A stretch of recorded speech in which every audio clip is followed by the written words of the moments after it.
Hola, pues hoy vamos a leer el capítulo 6 y último de Una habitación propia de Virginia Woolf, que como te comentaba estoy leyendo en el marco de un club de lectura presencial aquí en Yucatán, bueno, en la ciudad de Mérida, y es la última sesión el día de mañana, entonces pues vamos a terminar para llegar fresquitas leyendo el capítulo 6 y si no es muy largo, pues al final te comparto algunas de las frases o de las reflexiones que hice y con lo que me quedo al final de esta lectura.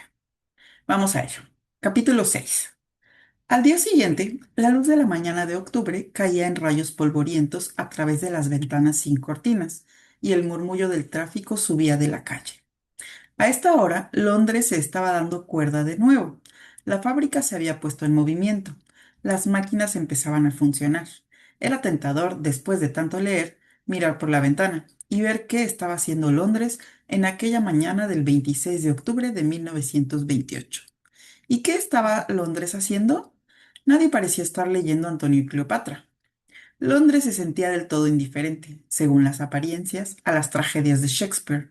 A nadie le importaba un rábano, y yo no se lo reprochaba, el porvenir de la novela, la muerte de la poesía o la creación, por parte de la mujer corriente, de un estilo de prosa que expresara plenamente su modo de pensar.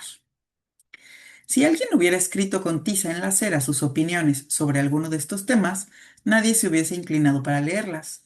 La indiferencia de los pies presurosos las hubiera borrado en media hora. Por aquí venía un mensajero, por allá una señora con un perro. La fascinación de la calle londinense consiste en que nunca hay en ella dos personas iguales. Cada cual parece ocupado en algún asunto personal y privado. Había la gente de negocios con sus pequeñas carteras. Había los paseantes que golpeaban al pasar los enrejados con sus bastones. Había personas afables a quienes las calles sirven de sala de club. Hombres con carretones que gritaban y daban información que no les pedían. También había los funerales, a cuyo paso los hombres, recordando de pronto que un día morirían sus propios cuerpos, se descubrían. Y luego un caballero muy distinguido bajó despacio los peldaños de un portal y se detuvo para evitar una colisión con una dama apresurada que había adquirido, por un medio u otro, un espléndido abrigo de pieles y un ramillete de violetas de Parma. Todos parecían separados, absortos en sí mismos, ocupados en algún asunto propio. En este momento, como tan a menudo ocurre en Londres, el tráfico quedó por completo parado y silencioso. Nadie venía por la calle, no pasaba nadie. Una hoja solitaria se destacó del plátano que crecía al final de la calle, y en medio de esta pausa y esta suspensión cayó. En cierto modo pareció una señal que hiciese resaltar en las cosas una fuerza en la que uno no había reparado. Parecía indicarle a uno la presencia de un río que fluía, invisible, calle abajo, hasta doblar la esquina y tomaba a la gente y la arrastraba en sus remolinos, de igual modo que el arroyo de Oxbridge se había llevado al estudiante en su bote y las hojas muertas. Ahora traía de un lado de la calle al otro, en diagonal, a una muchacha con botas de charol y también a un joven que llevaba un abrigo marrón. También traía un taxi, y los trajo a los tres hasta un punto situado directamente debajo de mi ventana, donde el taxi se paró y la muchacha y el joven se pararon y subieron al taxi. Y entonces el taxi se marchó deslizándose como si la corriente lo hubiese arrastrado hacia otro lugar. El espectáculo era del todo corriente. Lo que era extraño era el orden rítmico de que mi imaginación lo había dotado, y el hecho de que el espectáculo corriente de dos personas bajando la calle y encontrándose en una esquina pareciera librar mi mente de cierta tensión. Pensé mirando cómo el taxi daba la vuelta y se marchaba. Quizás el pensar, como yo había estado haciendo aquellos 2 días, en un sexo separándolo del otro es un esfuerzo. Perturba la unidad de la mente. Ahora aquel esfuerzo había cesado y el ver a dos personas reunirse y subir a un taxi había restaurado la unidad. Desde luego, la mente es un órgano muy misterioso, pensé, volviendo a meter la cabeza dentro, sobre el que no se sabe nada en absoluto, aunque dependamos de él por completo. ¿Por qué siento que hay discordias y oposiciones en la mente, de igual modo que hay en el cuerpo tensiones producidas por causas evidentes? ¿Qué se entiende por unidad de la mente? Me pregunté.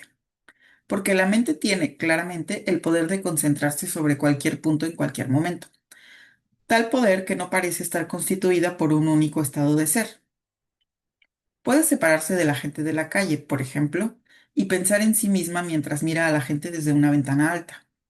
O puede, espontáneamente, pensar junto con otra gente, como ocurre, por ejemplo, en medio de una muchedumbre que espera la lectura de una noticia. Puede volver al pasado a través de sus padres o de sus madres, de igual modo que una mujer que escribe, como he dicho, está en contacto con el pasado a través de sus madres. También, si es una mujer, a menudo se siente sorprendida por una súbita división de la conciencia. Por ejemplo, cuando anda por Whitehall y deja de ser la heredera natural de aquella civilización, y se siente, al contrario, excluida, diferente, deseosa de criticar.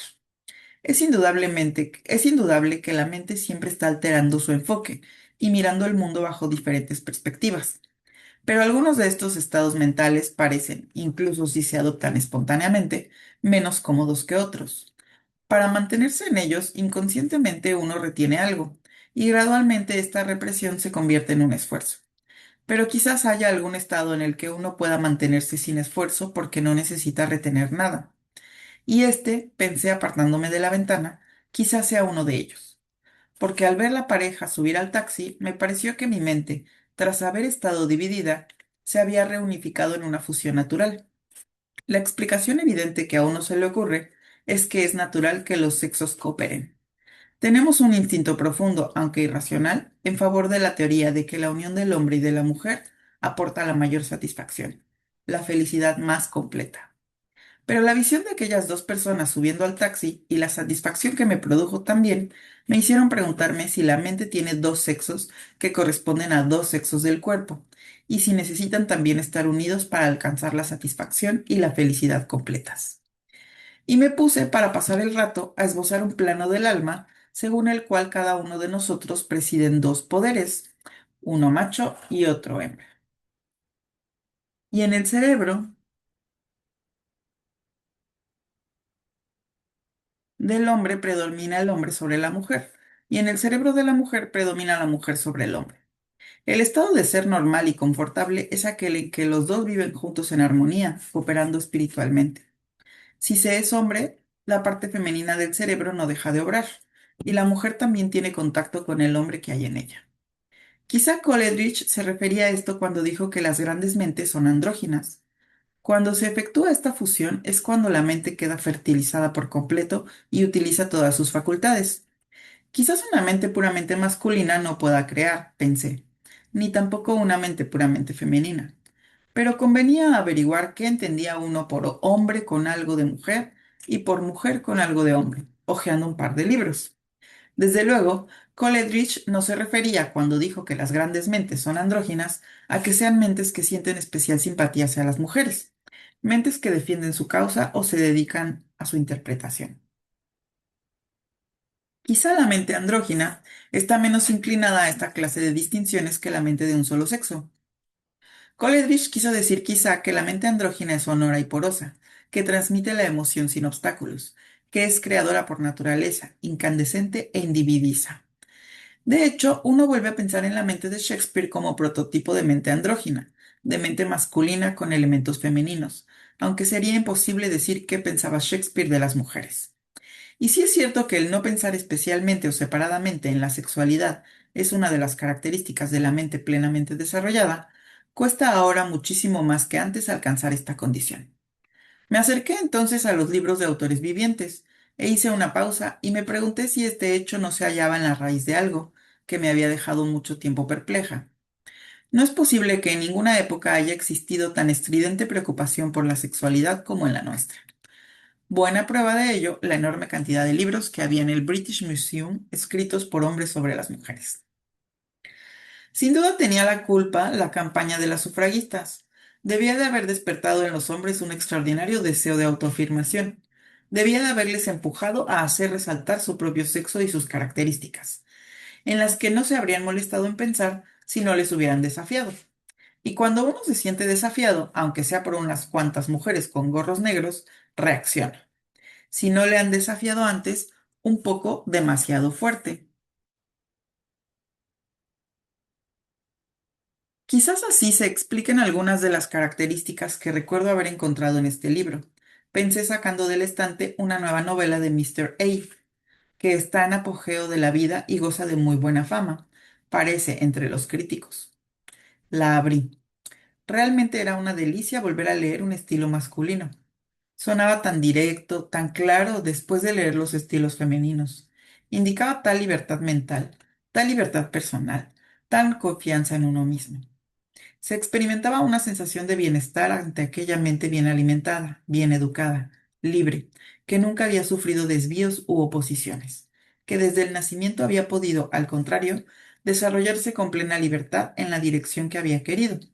Todo esto era admirable, pero tras leer un capítulo o dos, me pareció que una sombra se erguía cruzando la página.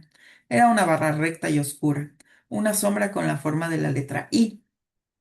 Empezaba uno a inclinarse hacia un lado y hacia el otro, tratando de vislumbrar el paisaje que había detrás. No se sabía a ciencia cierta si se trataba de un árbol o de una mujer andando. Siempre le hacían volver a uno a la letra I. Tanta I empezaba a cansar.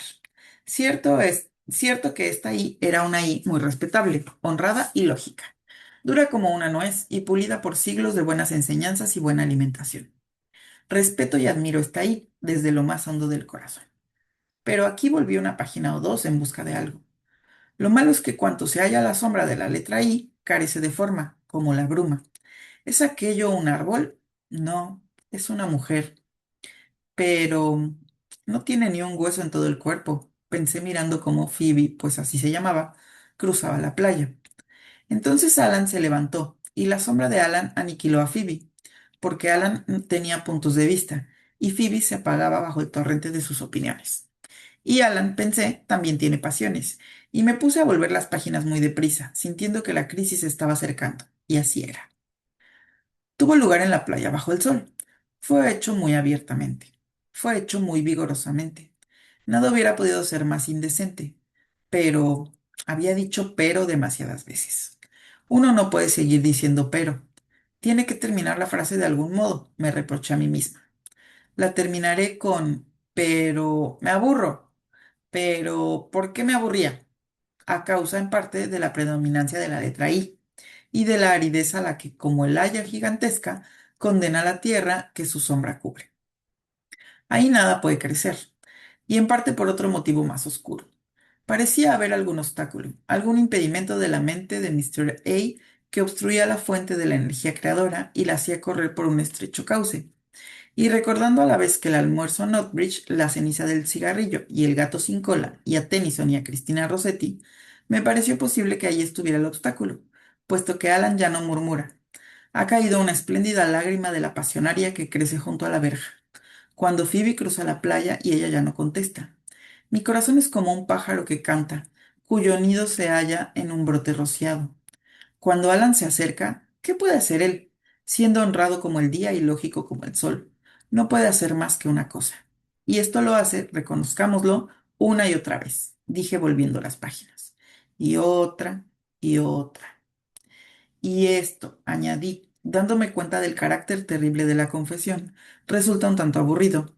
La indecencia de Shakespeare extirpa de la mente de otras mil cosas y dista de ser aburrida. Pero Shakespeare lo hace por placer. Mr. A, como dicen las enfermeras, lo hace a propósito. Lo hace en señal de protesta. Protesta contra la igualdad del otro sexo, afirmando su propia superioridad, lo que quiere decir que se siente frenado, inhibido e inseguro de sí mismo, como quizás se hubiera sentido Shakespeare si también hubiera conocido a Miss Claude y Miss Davis. No cabe duda de que la literatura isabelina hubiera sido muy distinta si el movimiento feminista hubiese empezado en el siglo XVI y no en el siglo XIX. Todo esto equivale, pues, a decir, si toda esta teoría de los dos lados de la mente es correcta, que la virilidad ha cobrado conciencia de sí misma, es decir, que los hombres ahora no escriben más que con el lado masculino del cerebro. Las mujeres hacen mal en leer sus libros, pues inevitablemente buscan en ellos algo que no pueden encontrar. Es el poder de sugestión lo que de inmediato se echa de menos, pensé, tomando un libro del crítico Mr. B y leyendo con mucho cuidado, muy concienzudamente, sus observaciones sobre el arte poético. Muy competentes eran, agudas y rebosantes de cultura, pero lo malo es que sus sentimientos habían dejado de comunicar entre ellos, su mente parecía dividida en diferentes cámaras, no pasaba ningún sonido de una a otra. Por tanto, Cuando uno toma en su mente una frase de Mr. B, la frase cae pesadamente al suelo, muerta. Pero cuando uno toma en su mente una frase del Coleridge, la frase explota y da origen a un sinfín de nuevas ideas. Y esta es la única clase de escritura que puede considerarse poseedora del secreto de la vida eterna. Pero sea cual fuere su causa, es un hecho que debemos deplorar, porque significa, había llegado a las hileras de libros de Mr. Galsworthy y Mr. Kipling, que algunas de las mejores obras de los mejores escritores vivientes caen en saco roto. Haga lo que haga, una mujer no puede encontrar en ellas esta fuente de vida eterna que los críticos le aseguran que está allí. No solo celebran virtudes masculinas, imponen valores masculinos y describen el mundo de los hombres. La emoción, además, que impregna estos libros es incomprensible para una mujer. Está llegando, se está acumulando, está a punto de explotar en mi mente. Empieza aún a decirse antes del final. Aquel cuadro se le caerá en la cabeza al viejo Joel John. Morirá del susto. El viejo clérigo pronunciará sobre él algunas frases solemnes, y todos los cisnes del Támesis se pondrán a cantar a la vez. Pero una se escapará antes de que esto ocurra, y se esconderá en las matas de grosellas, porque la emoción que a un hombre le parece tan profunda, tan sutil, tan simbólica, a una mujer la deja perpleja. Así ocurre con los oficiales de Mr. Kipling, que vuelven la espalda, y con sus sembradores que siembran la semilla, y con sus hombres que están solos con su trabajo, y la bandera.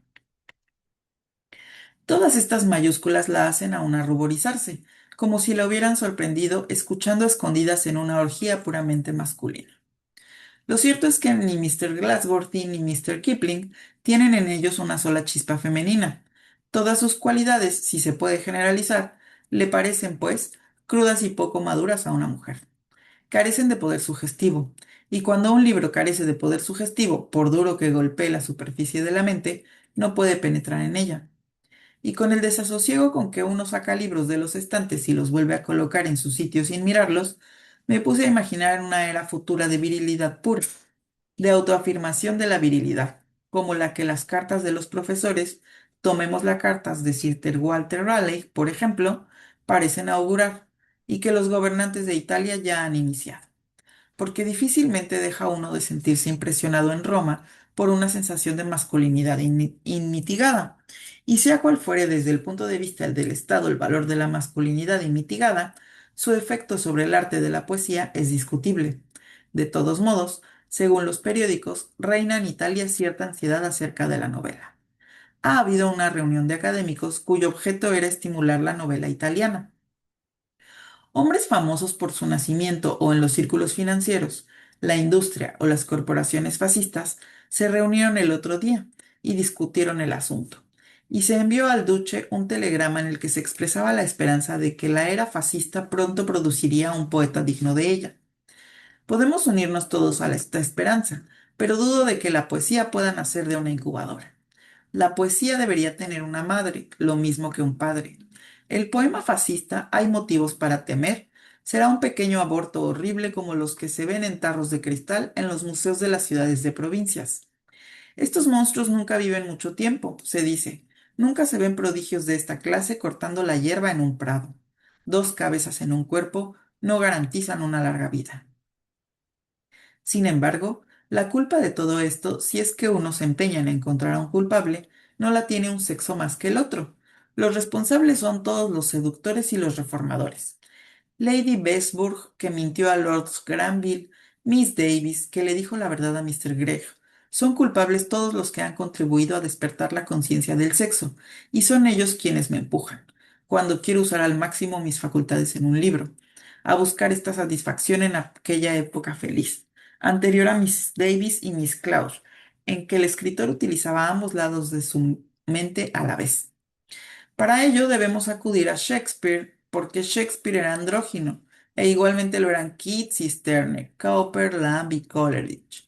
Shelley quizá carecía de sexo. Puede que Milton y Ben Jonson hayan tenido en ellos una gota de varón de más. Lo mismo Wordsworth y Tolstoy. En nuestros tiempos, Proust era del todo andrógino, o quizás un poco demasiado femenino. Pero este fallo es demasiado infrecuente para que se lo reprochemos, porque sin alguna mezcla de esta clase, el intelecto parece predominar y las demás facultades de la mente se endurecen. y se vuelven estériles. Me consolé, sin embargo, pensando que quizás estemos en una fase pasajera. Mucho de cuanto he dicho obedeciendo a mi promesa de revelaros el curso de mis pensamientos os parecerá de otra época. Mucho de lo que llamé en mis ojos os parecerá dudoso, a vosotras que todavía no habéis llegado a la mayoría de edad. A pesar de ello, la primerísima frase que escribiré aquí, dije yendo hacia el escritorio y tomando la hoja encabezada Las mujeres y la novela, es que es funesto para todo aquel que escribe el pensar en su sexo. Es funesto ser un hombre o una mujer a secas. Uno debe ser mujer con algo de hombre u hombre con algo de mujer. Es funesto para una mujer subrayar en lo más mínimo una queja, abogar, aun con justicia, por una causa. En fin, el hablar conscientemente como una mujer. Y por supuesto, y por funesto entiendo mortal, porque cuanto se escribe con esta parcialidad consciente está condenado a morir. Deja de ser fertilizado. Por brillante y eficaz, poderoso y magistral que parezca un día o dos, se marchitará al anochecer. No puede crecer en la mente de los demás. Alguna clase de colaboración debe operarse en la mente entre la mujer y el hombre para que el arte de creación pueda realizarse. Debe consumarse una boda entre elementos opuestos. La mente entera debe yacer abierta de par en par si queremos captar la impresión de que el escritor está comunicando su experiencia con perfecta plenitud. Es necesario que haya libertad y es necesario que haya paz. No debe chirriar ni una rueda, no debe brillar ni una luz. Las cortinas deben estar corridas. El escritor, pensé una vez en su experiencia terminada, debe reclinarse y dejar que su mente celebre sus bodas en la oscuridad. No debe mirar ni preguntarse qué está sucediendo. Debe más bien deshojar una rosa o contemplar los cisnes que flotan despacio río abajo. Y volví a ver la corriente que se había llevado el bote con el estudiante y las hojas muertas. Y el taxi tomó al hombre y a la mujer, pensé, viéndoles cruzar la calle para reunirse. Y la corriente les arrastró, pensé, oyendo a lo lejos el rugido del tráfico londinense hacia aquel río impresionante. Aquí, pues, Mary Bayton para de hablar. Os ha dicho cómo llegó a la conclusión, la prosaica conclusión, de que hay que tener 500 libras al año y una habitación con un pestillo en la puerta para poder escribir novelas o poemas. He tratado de exponer al desnudo los pensamientos y las impresiones que la llevaron a pensarlo. Os ha pedido que la siguieseis mientras volaba a los brazos de un bedel. Almorzaba aquí, cenaba allá, hacía dibujos en el British Museum, sacaba libros de los estantes, miraba por la ventana. Mientras hacía todas esas cosas, vosotras sin duda habéis estado observando sus fallos y flaquezas y decidiendo qué efecto tenían sobre sus opiniones. Habéis estado contradiciéndola y añadiendo y deduciendo cuánto os ha parecido acertado. Así es como tiene que ser, porque con un tema de esta clase, la verdad solo puede obtenerse colocando una junto a otra muchas variedades de error. Y terminaré ahora en nombre propio anticipando dos críticas tan evidentes que difícilmente podríais dejar de hacérmelas. No ha expresado usted ninguna opinión, quizás me digáis, sobre los méritos comparados del hombre y de la mujer, ni siquiera como escritores. Esto lo he hecho a propósito, porque aun suponiendo que hubiese llegado el momento de hacer semejante valoración, y por ahora es mucho más importante saber cuánto dinero tenían las mujeres y cuántas habitaciones que especular sobre sus capacidades, aun suponiendo que hubiese llegado este momento, no creo que las dotes, ya sea de la mente o del carácter, se puedan pesar como el azúcar o la mantequilla, ni siquiera en Cambridge,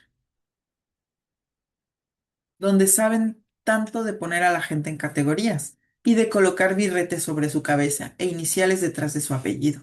Yo no creo que ni siquiera la tabla de precedencias que encontraréis en el almanaque de Whittaker represente un orden de valores definitivo, ni que haya ningún serio motivo para suponer que un comendador del baño acabará precediendo en el comedor a un maestro de locura. Todo este competir de un sexo con otro, de una cualidad con otra, todas estas reivindicaciones de superioridad e imputaciones de inferioridad corresponden a la etapa de las escuelas privadas de la existencia humana, en que hay bandos, y un bando debe vencer a otro, y que tiene una importancia enorme a andar hasta una tarima y recibir de manos del director en persona un jarro altamente decorativo. Al madurar, la gente deja de creer en bandos, en directores y en jarros altamente decorativos. En todo caso, en lo que respecta a los libros, es sumamente difícil pegar etiquetas de mérito de modo que no se caigan. ¿Acaso las críticas de libros contemporáneos no ilustran perpetuamente la dificultad de emitir juicios? Este excelente libro, este libro sin valor, se le aplican al mismo libro ambos calificativos. Ni la alabanza ni la censura significan nada. Por delicioso que sea, el pasatiempo de medir es la más fútil de las ocupaciones, y el someterse a los decretos de los medidores, la más servil de las actitudes. Lo que importa es que escribáis lo que deseáis escribir, y nadie puede decir si importará mucho tiempo o unas horas.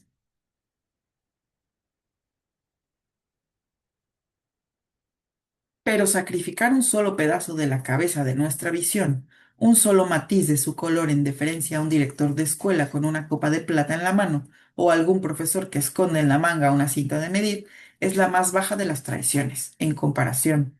El sacrificio de la riqueza y de la castidad, que solía considerarse el peor desastre humano, es una mérula fusilería. En segundo lugar, puede que me reprochéis el haber insistido demasiado sobre la importancia de lo material. Aun concediendo al simbolismo un amplio margen y suponiendo que 500 libras signifiquen el poder de contemplar y un pestillo en la puerta el poder de pensar por sí mismo, quizá me digáis que la mente debería elevarse por encima de estas cosas y que los grandes poetas a menudo han sido pobres. Dejadme entonces citaros las palabras de vuestro propio profesor de literatura, que sabe mejor que yo entra en la fabricación de un poeta. Sir Arthur Keeler Couch escribe.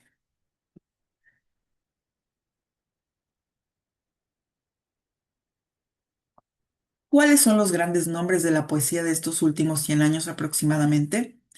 Coleridge, Wordsworth, Byron, Shelley, Landor, Keats, Tennyson, Browning, Arlott, Morris, Rossetti, Swinburne. Parémonos aquí. De estos, todos menos Keats, Browning y Rossetti tenían una formación universitaria. Y de estos tres, Keats, que murió joven, cegado en la flor de la edad, era el único que no disfrutaba de una posición bastante acomodada.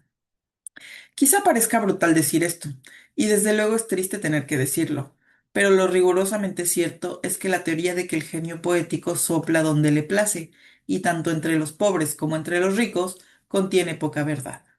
Lo rigurosamente cierto es que 9 de estos 12 poetas tenían una formación universitaria, lo que significa que, de algún modo, consiguieron los medios para obtener la mejor educación que Inglaterra puede dar. Lo rigurosamente cierto es que de los tres restantes, Browning, como sabéis, era rico, y me apuesto cualquier cosa a que si no lo hubiera sido, no hubiera logrado escribir Saúl o El Anillo y el Libro. De igual modo que Ruskin no hubiera logrado escribir Pintores Modernos si su padre no hubiera sido un próspero hombre de negocios. Rossetti tenía una pequeña renta personal. Además pintaba. Solo queda Keats, al que Atropos mató joven, como mató a John Clare en un manicomio, y a James Thompson por medio del láudano que tomaba para drogar su decepción. Es una terrible verdad, pero debemos enfrentarnos con ella.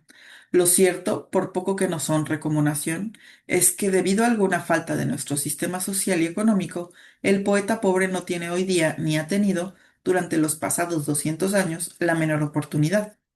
Creedme, y he pasado gran parte de 10 años estudiando unas 320 escuelas elementales. Hablamos mucho de democracia, pero de hecho en Inglaterra un niño pobre no tiene muchas más esperanzas que un esclavo ateniense de lograr esta libertad intelectual de la que nacen las grandes obras literarias. Nadie podría exponer el asunto más claramente. El poeta pobre no tiene hoy día, ni ha tenido durante los últimos 200 años, la menor oportunidad. En Inglaterra, un niño pobre no tiene más esperanzas que un esclavo ateniense de lograr esta libertad intelectual de la que nacen las grandes obras literarias. Exactamente. La libertad intelectual depende de cosas materiales. La poesía depende de la libertad intelectual. Y las mujeres siempre han sido pobres, no solo durante 200 años, sino desde el principio de los tiempos. Las mujeres han gozado de menos libertad intelectual que los hijos de esclavos atenienses. Las mujeres no han tenido, pues, la menor oportunidad de escribir poesía. Por eso he insistido tanto sobre el dinero y sobre el tener una habitación propia. Sin embargo, gracias a los esfuerzos de estas mujeres desconocidas del pasado, de estas mujeres de las que desearía que supiéramos más cosas, Gracias por una curiosa ironía a dos guerras, la de Crimea, que dejó salir a Florence Nightingale de su salón, y a la Primera Guerra Mundial, que le abrió las puertas a la mujer corriente unos 60 años más tarde, estos males están en vías de ser enmendados. Si no, no estaráis aquí esta noche, y vuestras posibilidades de ganar 500 libras al año, aunque desgraciadamente, siento decirlo, siguen siendo precarias, serían ínfimas. De todos modos, quizá me digáis, ¿por qué le parece a usted tan importante que las mujeres escriban libros, si según dice requiere tanto esfuerzo? Puede llevarla a una a asesinar a su tía. Muy probablemente la hará llegar tarde a almorzar, y quizá la empuje a discusiones muy graves con muy buenas personas. Mis motivos, debo admitirlo, son en parte egoístas. Como a la mayoría de las inglesas poco instruidas, me gusta leer. Me gusta leer cantidades de libros. Últimamente mi régimen se ha vuelto un tanto monótono. En los libros de historia hay demasiadas guerras. En las biografías, demasiados grandes hombres. La poesía ha demostrado, creo, cierta tendencia a la esterilidad. Y la novela... Pero mi incapacidad como crítico de novela moderna ha quedado bastante patente, y no diré nada más sobre este tema. Por tanto, os pediré que escribáis toda clase de libros, que no titubeéis ante ningún tema, por trivial o vasto que parezca. Espero que encontréis, a tuertas o a derechas, bastante dinero para viajar y holgar, para contemplar el futuro o el pasado del mundo, soñar leyendo libros, rezagarlos en las esquinas y hundir hondo la caña del pensamiento de la corriente, porque de ninguna manera os quiero limitar a la novela.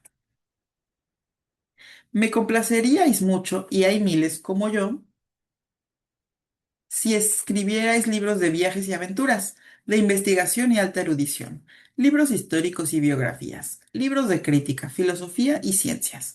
Con ello, sin duda, beneficiaríais al arte de la novela, porque en cierto modo los libros se influencian los unos a los otros. La novela no puede sino mejorar el contacto de la poesía y la filosofía.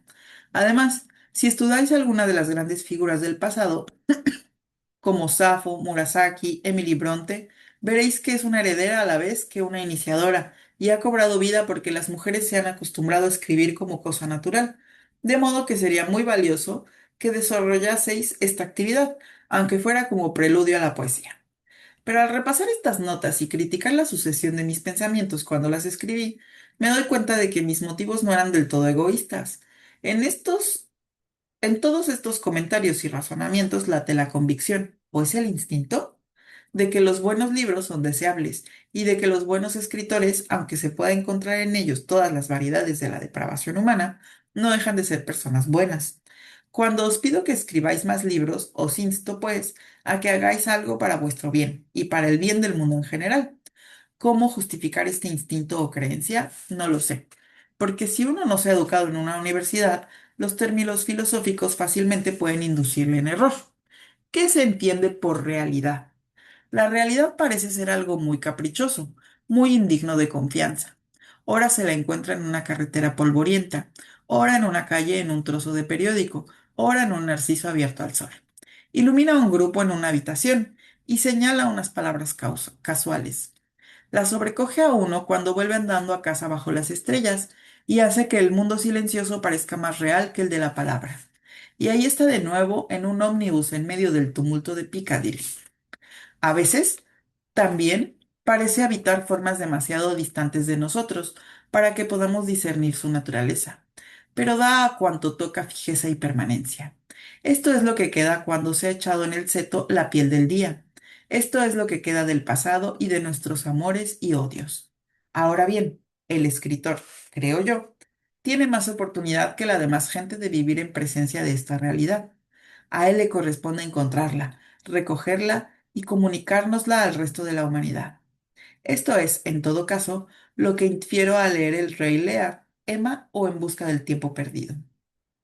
Porque la lectura de estos libros parece, curiosamente, operar nuestros sentidos de cataratas, después de verlos con más intensidad. El mundo parece haberse despojado del velo que lo cubría y haber cobrado una vida más intensa. Estas son las personas envidiables que viven en enemistades con la irrealidad. Y estas son las personas dignas de compasión, que son golpeadas en la cabeza por lo que es hecho con ignorancia o despreocupación. De modo que cuando os pido que ganéis dinero y tengáis una habitación propia, os pido que viváis en presencia de la realidad, que llevéis una vida, al parecer, estimulante, o no sea posible comunicarla. Yo terminaría aquí, pero la presión de la convención decreta que todo discurso debe terminar con una peroración. Y una peroración dirigida a mujeres debería contener, estaréis de acuerdo conmigo, algo particularmente exaltante y ennoblecedor. Debería imploraros que recordéis vuestras responsabilidades, la responsabilidad de ser más elevadas, más espirituales. Debería recordaros que muchas cosas dependen de vosotras y la influencia que podéis ejercer sobre el porvenir. Pero estas exhortaciones se las podemos encargar sin riesgo, creo, al otro sexo, que las presentará, que ya las ha presentado, con mucha más elocuencia de la que yo podría alcanzar. Aunque rebusque en mi mente, no encuentro ningún sentimiento noble acerca de ser compañeros e iguales e influenciar al mundo conduciéndole hacia fines más elevados. Solo se me ocurre decir, breve y prosaicamente, que es mucho más importante ser uno mismo que cualquier otra cosa. No soñes con influenciar a otra gente. Os diría si supiera hacerlo vibrar con exaltación. Pensad en cosas en sí. Y también me acuerdo cuando geo los periódicos, las novelas, las biografías, de que una mujer que habla a otras mujeres debe reservarse algo desagradable que decirles. Las mujeres son duras para con las mujeres. A las mujeres no les gustan las mujeres. Las mujeres, pero ¿no estáis hasta la coronilla de esta palabra? Yo sí, os lo aseguro. Aceptemos, pues, que una conferencia pronunciada por una mujer ante mujeres debe terminar con algo particularmente desagradable. Pero, ¿cómo se hace? ¿Qué se me ocurre? A decir verdad, a menudo me gustan las mujeres. Me gusta su anticonvencionalismo. Me gusta su entereza. Me gusta su anonimidad. Me gusta. Pero no debo seguir así. Aquel armario de allí solo contiene servilletas limpias, decís. Pero ¿qué pasaría si Sir Archibald Bodkin estuviera escondido entre ellas? Dejadme, pues, adoptar un tono más severo. Os he comunicado con bastante claridad en las palabras que han precedido las advertencias y la reprobación del sector masculino de la humanidad. Os he dicho en qué concepto tan bajos tenía Mr. Oscar Browning. Os he dicho qué pensó un día de vosotras Napoleón y qué piensa hoy Mussolini. Luego, por si acaso alguna de vosotras aspira a escribir novelas, he copiado para vuestro beneficio el consejo que os da el crítico de que reconozcáis valientemente las limitaciones de vuestro sexo. He hablado del profesor X y subrayado su afirmación de que las mujeres son intelectual, moral y físicamente inferiores a los hombres. Os he entregado cuanto ha venido a mis manos sin ir yo en busca de ello. Y aquí tenéis una advertencia final, procedente de Mr. John Langdon Davis. Mr. John Langdon Davis advierte a las mujeres que cuando los niños dejen por completo de ser desleales, las mujeres dejarán del todo ser necesarias. Que cuando los niños dejen por completo de ser deseables, las mujeres dejarán de ser todo necesarias. Espero que toméis buena nota. ¿Qué más os puedo decir que os incite a entregaros a la labor de vivir? Muchachas, podría deciros, y os ruego prestéis atención, porque empieza la peroración. Sois, en mi opinión, vergonzosamente ignorantes. Nunca habéis hecho ningún descubrimiento de importancia. Nunca habéis acudido a un imperio ni conducido un ejército a la batalla. Las obras de Shakespeare no las habéis escrito vosotras, ni nunca habéis iniciado una raza de salvajes a las bendiciones de la civilización. ¿Qué excusa tenéis? Lo arregláis todo señalando las calles, las plazas y los bosques del globo donde pululan habitantes negros, blancos y color café, todos muy ocupados en traficar, negociar y amar, y diciendo que habéis tenido otro trabajo que hacer. Sin vosotras, decís, nadie hubiera navegado por estos mares y estas tierras fértiles serían un desierto. Hemos traído al mundo, creado, lavado e instruido, quizás hasta los 6 o 7 años, a los 1.623 millones de humanos que, según las estadísticas, existen actualmente. Y esto, aunque algunas de nosotras hayan contado con ayuda, toma tiempo. Hay algo de verdad en lo que decís, no lo negaré. Pero permitidme al mismo tiempo recordaros que desde el año 1866 han funcionado en Inglaterra como mínimo dos colegios universitarios de mujeres, que a partir del año 1880 la ley ha autorizado a las mujeres casadas a ser dueñas de sus propios bienes, y que en el año 1919, es decir, hace ya 9 largos años, se le concedió el voto a la mujer. Os recordaré también que pronto hará 10 años que la mayoría de las profesiones os están permitidas. Si reflexionas sobre estos inmensos privilegios y el tiempo que hace que venís disfrutando de ellos, y sobre el hecho de que deben de haber actualmente unas 2000 mujeres capaces de ganar 500 libras al año, admitiréis que la excusa de que os han faltado las oportunidades, la preparación, el estímulo, el tiempo y el dinero necesarios no os sirve. Además, los economistas nos dicen que Mr. Seton ha tenido demasiados niños. Debéis, naturalmente, seguir teniendo niños, pero dos o tres cada una, dicen, no 10 o 12. Así pues, con un poco de tiempo en vuestras manos y unos cuantos conocimientos librescos en vuestros cerebros, de los otros ya tenéis bastante y en parte os envían a la universidad, sospecho, para que no os eduquéis. Sin duda entraréis en otra etapa de vuestra larga, laboriosa y oscurísima carrera. Mil plumas están preparadas para deciros lo que debéis hacer y qué efecto tendréis. Mi propia sugerencia es un tanto fantástica, lo admito. Prefiero, pues, presentarla en forma de fantasía. Os he dicho durante el transcurso de esta conferencia que Shakespeare tenía una hermana, pero no busquéis su nombre en la vida real del poeta escrita por Sir Sidney Lee. Murió joven. Y, ay, jamás escribió una palabra.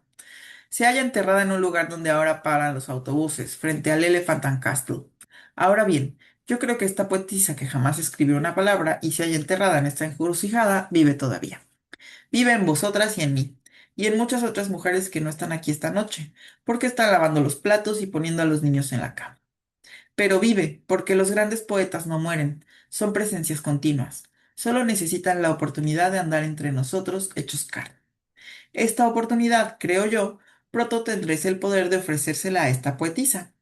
Porque yo creo que si vivimos aproximadamente otro siglo, me refiero a la vida común, que es la vida verdadera, no a las pequeñas vidas separadas que vivimos como individuos, y si cada una de nosotras tiene 500 libras al año y una habitación propia, si nos hemos acostumbrado a la libertad y tenemos el valor de escribir exactamente lo que pensamos, si nos evadimos un poco de la sala de estar común y vemos a los seres humanos no siempre desde el punto de vista de su relación entre ellos, sino de su relación con la realidad, si además vemos el cielo y los árboles o lo que sea en sí mismos, si tratamos de ver más allá del coco de Milton, porque ningún humano debería limitar su visión, si nos enfrentamos con el hecho, porque es un hecho, de que no tenemos ningún brazo al que aferrarnos, sino que estamos solas y de que estamos relacionadas con el mundo de la realidad y no solo con el mundo de los hombres y las mujeres, entonces llegará la oportunidad. Y la poetisa muerta, que fue la hermana de Shakespeare, recobrará el cuerpo de que tan a menudo se ha despojado. Extrayendo su vida de las vidas de desconocidas que fueron sus antepasadas, como su hermano hizo antes que ella, nacerá. En cuanto a que venga, si nosotras no nos preparamos, no nos esforzamos, si no estamos decididas a que cuando haya vuelto a nacer pueda vivir y escribir su poesía, esto no lo podemos esperar, porque es imposible. Pero yo sostengo que vendrá si trabajamos por ella, y que hacer este trabajo, aun en la pobreza y la oscuridad, merece la pena.